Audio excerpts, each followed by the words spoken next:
Why am I living life in this job that I don't like? Who am I? What am I? What do I love to do? Welcome to Biz Stories Shared, where storytellers share their inspiration, motivation, some disappointments, and how they applied the lessons that led them to success. Stories are gifts. Listen as these gifts are shared. Now, here is your host, Charlotte Plott. Well, hello, storytellers. I am so thrilled to bring you our guest today, JenniferKahtz. Are you ready to be a storyteller, Jennifer? Yes, I am. A little bit about Jennifer. She says that after spending years feeling trapped in the medical profession, Jennifer faced a tragic medical scare that showed her how short and fragile this life is. This resulted in a huge life change and transition from medical profession to now a speaker and success coach running her business called Live Your Destiny. Jennifer is a candidate member of NSA Arizona, which is the National Speakers Association. Her experience is both in speaking and marketing implementation. Her passion is to speak about topics that help others who feel trapped in their profession or newly building businesses, form a profitable business doing what they love. She gets great fulfillment in helping others break free from living a mediocre life. Well, Jennifer, I've given our listeners just a little summary about you. So will you take just a minute and tell us about you personally, because we want to get to know you better, and then give us an overview of your business. Yes, I'm from Mount Vernon, Illinois, originally from the Midwest, and I grew up in a small town. The way I grew up is you live a life that is safe and secure. Mm. And where doing what you love to do wasn't really the question because you always go for security. And that's how I was conditioned. So what I did when I was in school, my passion was marketing and sales and other things, but I didn't go for that because I had heard my parents, their voices saying, if you get those degrees, you'll be waiting tables all of your life. So I went into the medical profession because I knew it would have a stable, safe, secure profession with a stable income. So after I went to school for the medical profession, I ended up in interventional radiology. And I knew after a year we had the schoolwork and then we had clinicals where we had to go and actually do the work in the hospital. And I knew it wasn't me. It wasn't who I was. I didn't get fulfillment.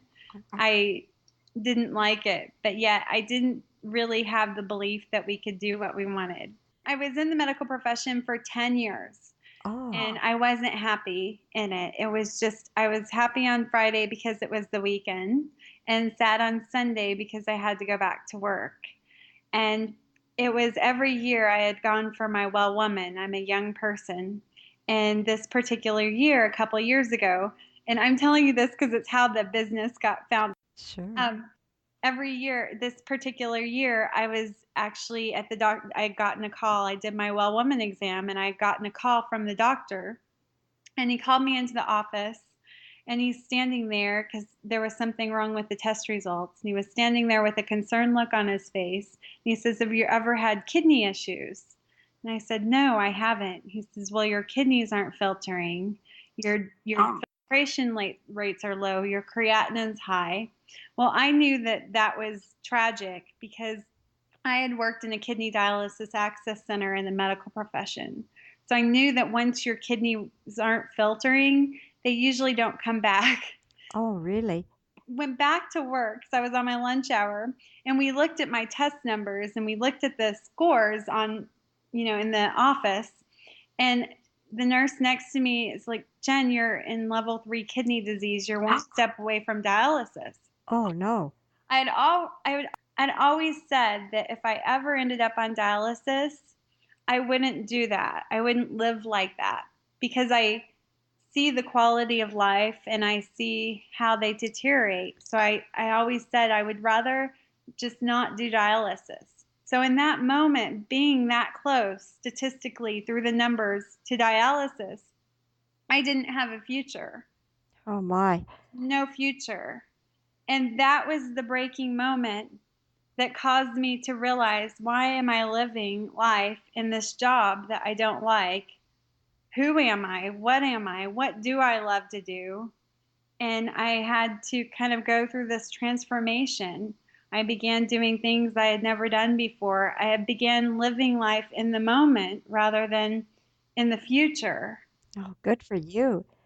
I had to embrace life differently. And that was the foundation and the reason Live Your Destiny came into play, and how it was formed through that transformation.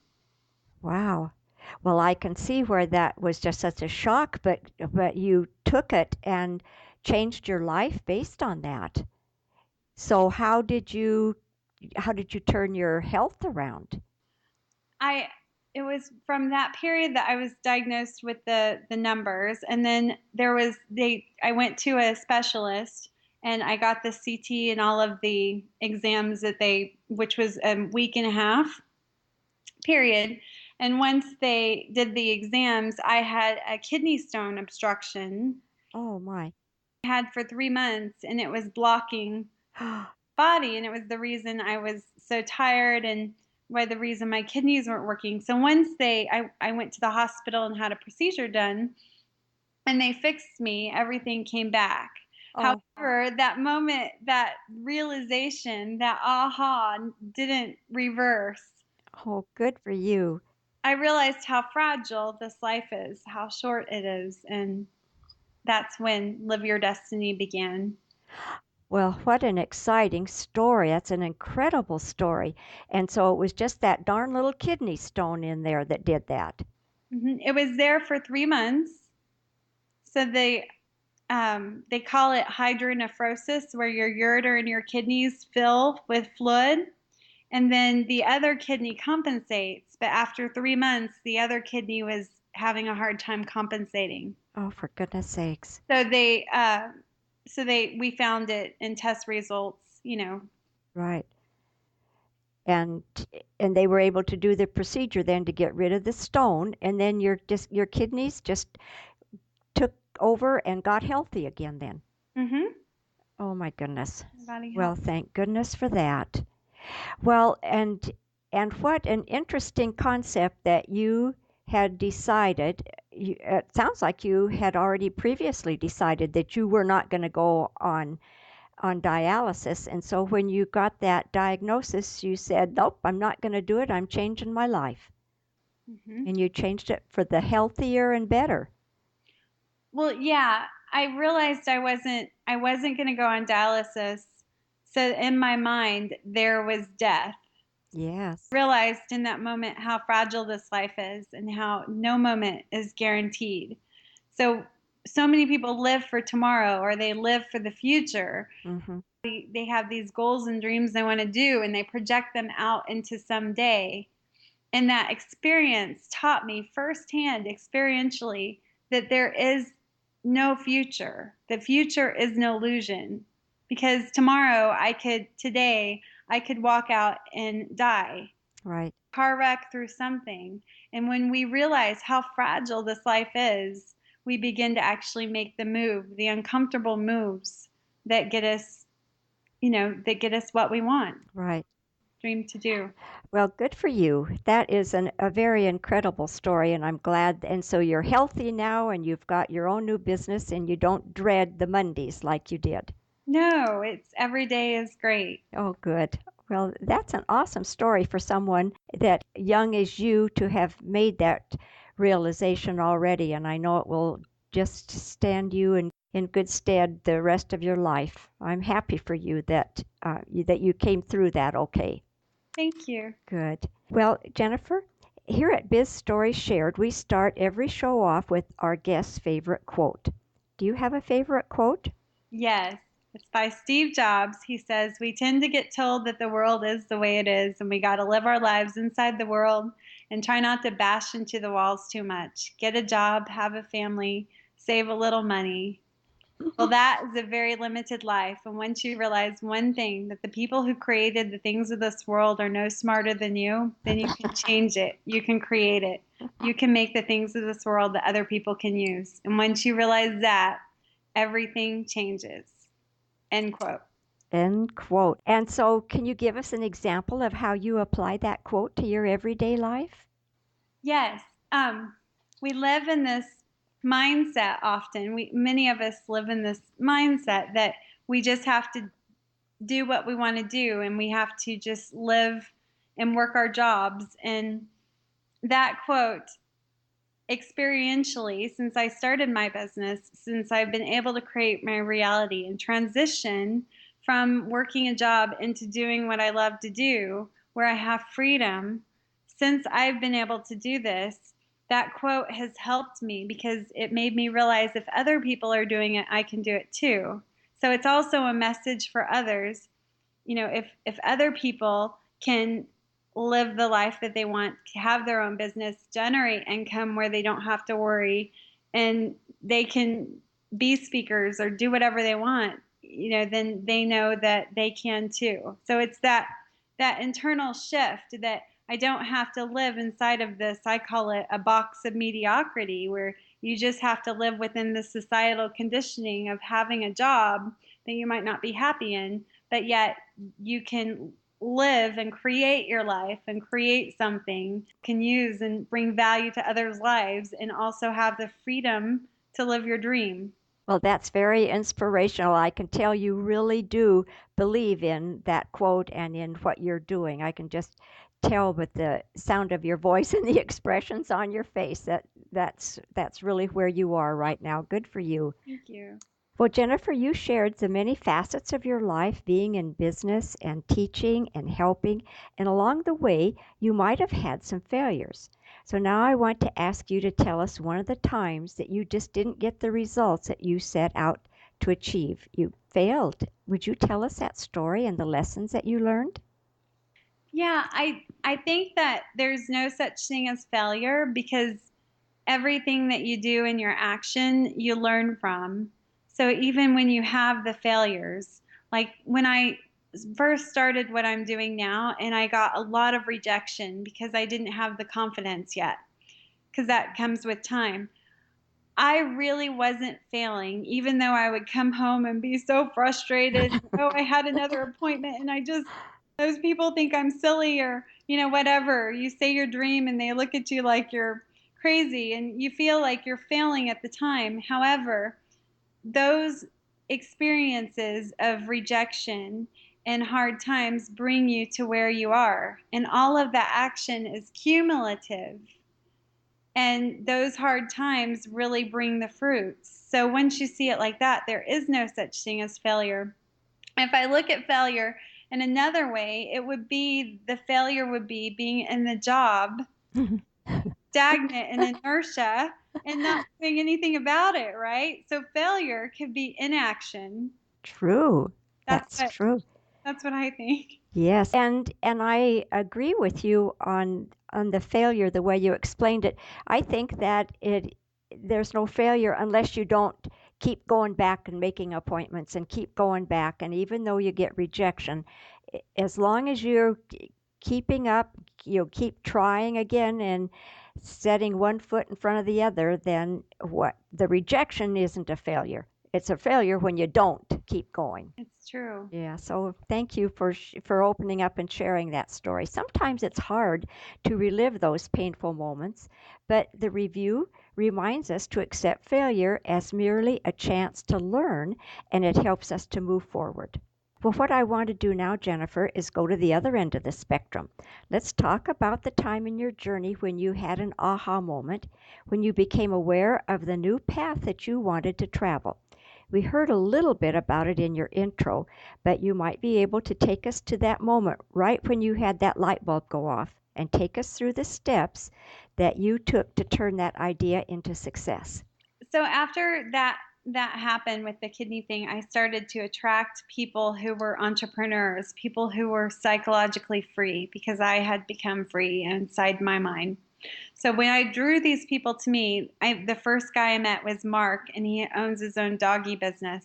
And I want to interview these people because he says to me, Jen, I'm doing what I love, and I make triple what most doctors make. And he has locations in California and in Nevada and here, and he's built this great doggy training business. And so I interviewed him because I wanted to see what was different, what he was doing. And I was still in my job and still trying to figure it all out. And I wanted to know his story. So he says, Jen, when I was 35, I got my first dog. And he said, I took her to training lessons at Petco, and I loved the concept. He said, I thought I could totally do this. He said, so then I go home and I train my neighbor's dogs these concepts with success.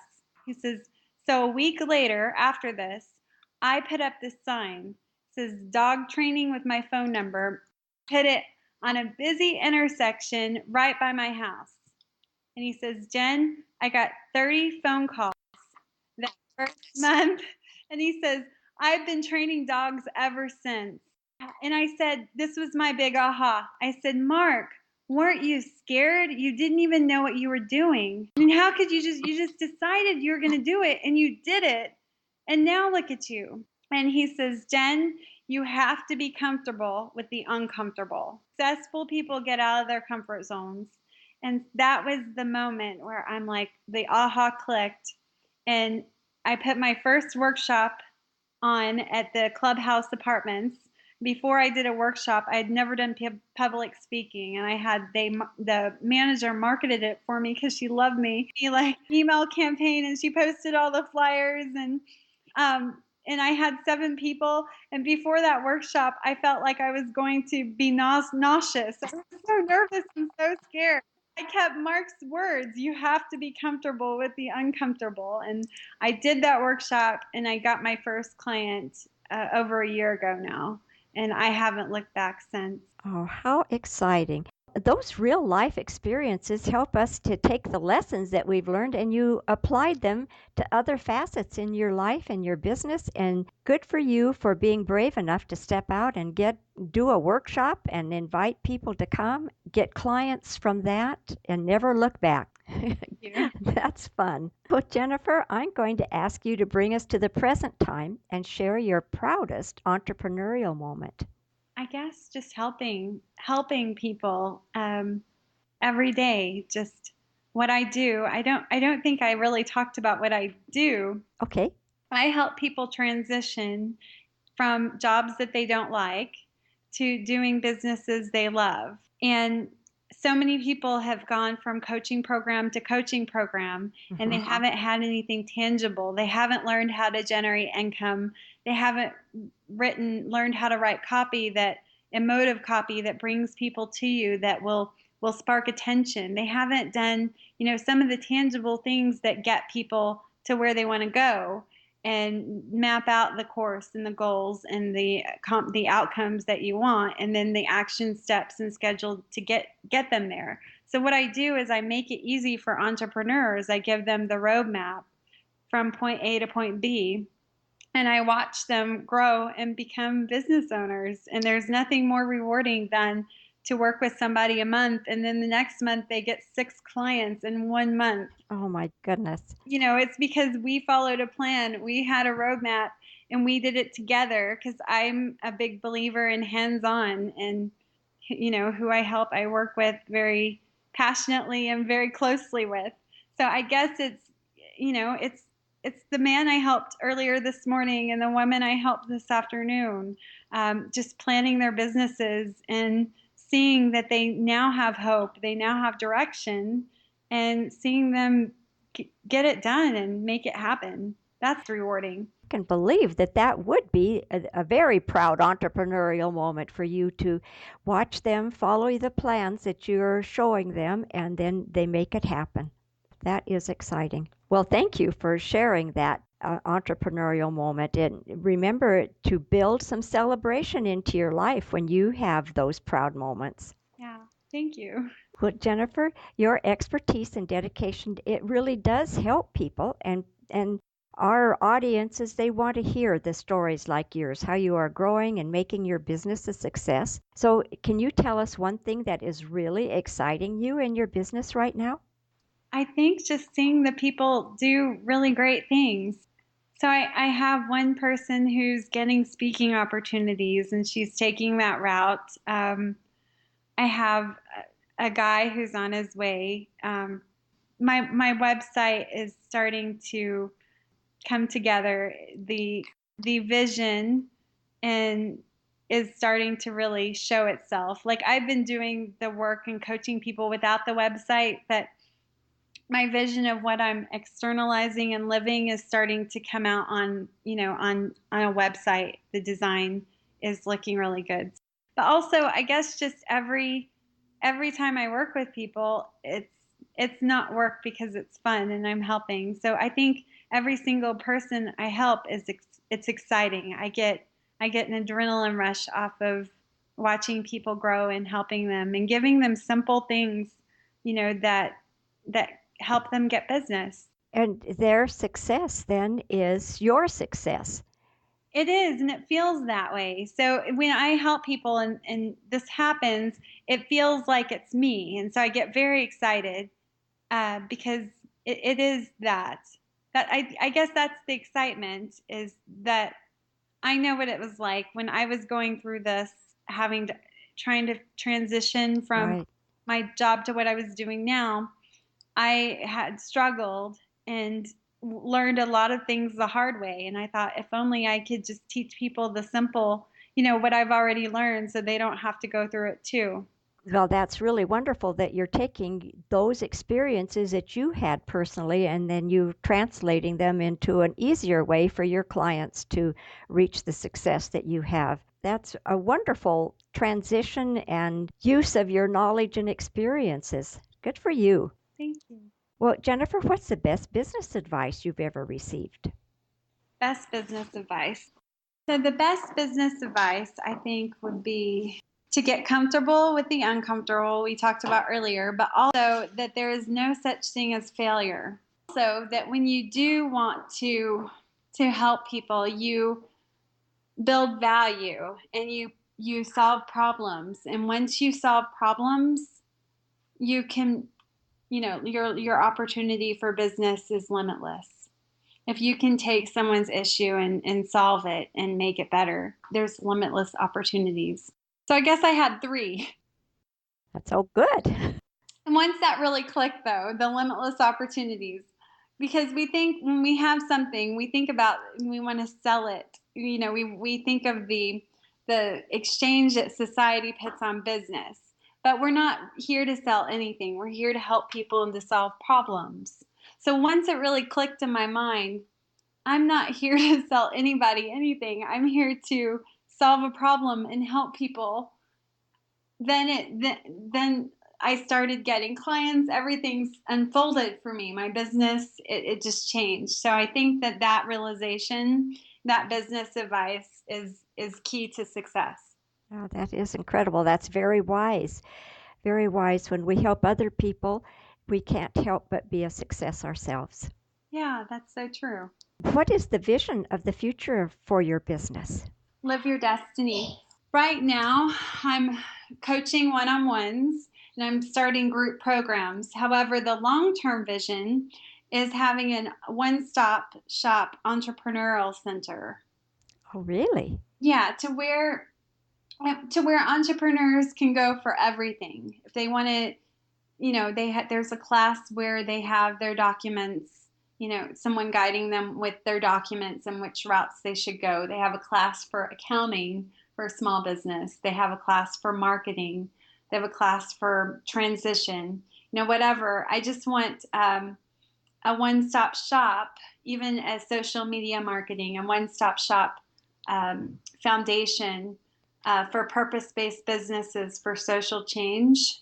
So people that want to change the world and make an impact on society, having that one-stop shop for them. Wow, that sounds powerful. And I know that you'll make it too, and especially when you get your website going. That'll really have everything right there for it then, won't it? Yeah, the website's actually going now. It just got redesigned to where I finally like it. It's a website design when you're first forming a vision, when you've got it in you, but you're like, how do I make this to where it's external? We just got it right as far as the design and what the mission of the company is. Oh, that's exciting. Yeah. Well, good. Well, can you share one of your personal habits that you strongly believe contributes to your success? I would say scheduling your day out.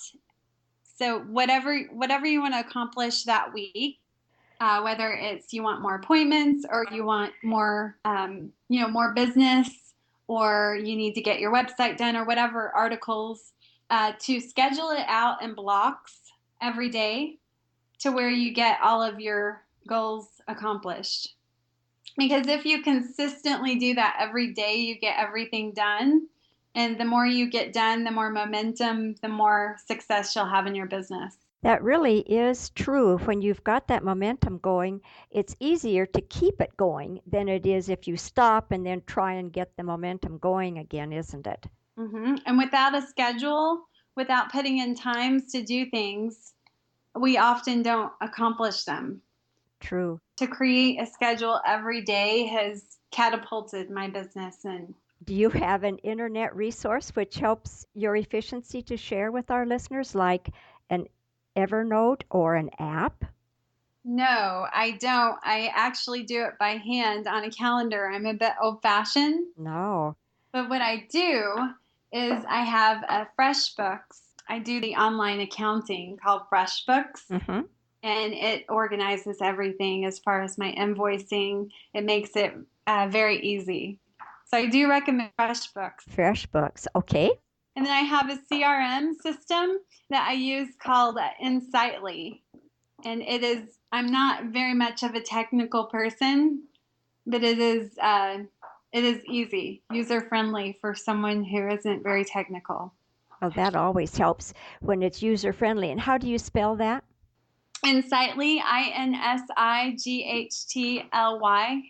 Storytellers, you will find the links to these sites in the show notes of today's episode at bizstoryshared.com/JenniferKahtz.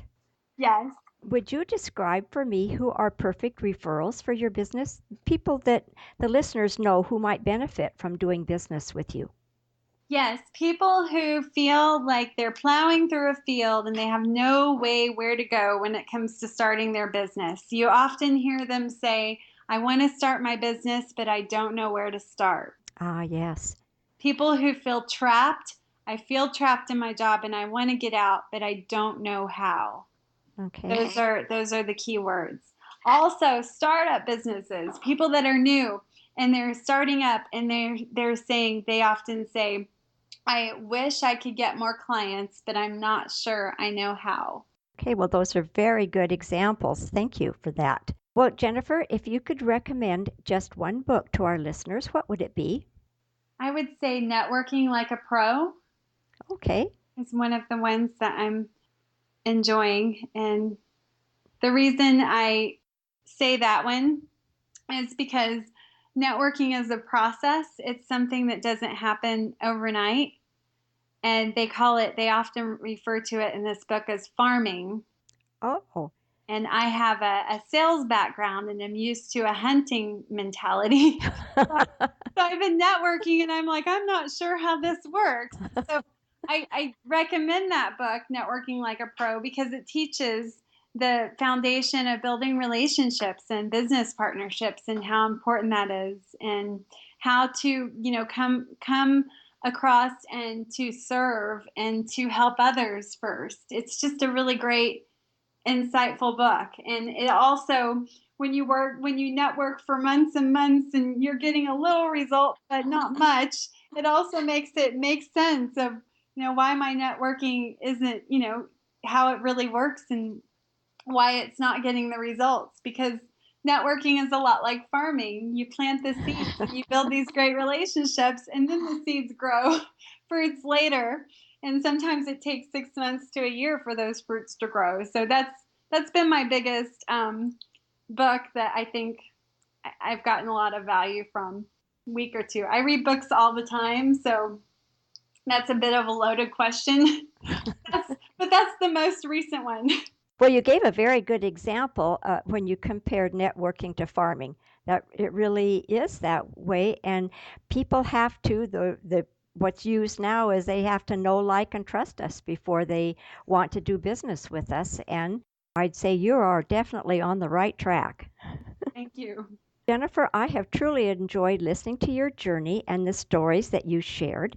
So, would you please share one more time how we can get in touch with you and any other resources that you want us to have, and then we'll say goodbye. Yes, my website name is liveyourdestiny.net, liveyourdestiny.net. And I have a free report. It's 7 steps to going from being trapped in a job to the dream business that you love doing. And I also have an email you can contact me. It's JenniferKahtz, KAHTZ, @me.com. Great. Well, that free report is always so good to have something like that to offer to people when they come to your website. Yes, it took me a long time because they say that when you do free reports, you have to make it the quality of a book Oh, so that you don't give free things if they're not quality. So it took me months to put that together, but it's quality. well, good for you. Well, I think it sounds to me like everything you do is quality. Thank you. Okay, listeners, you can find links to this resource and everything else that we have been chatting about here in today's episode by going to bizstorieshared.com. And thank you, Jennifer, for being so generous with your time, expertise, and experiences. Thank you for having me. I appreciate it. You're very welcome. And so now I'll say goodbye. Goodbye. Give the storyteller some love. Go to bizstorieshared.com, click on the iTunes button, and give a 5-star review. Thanks.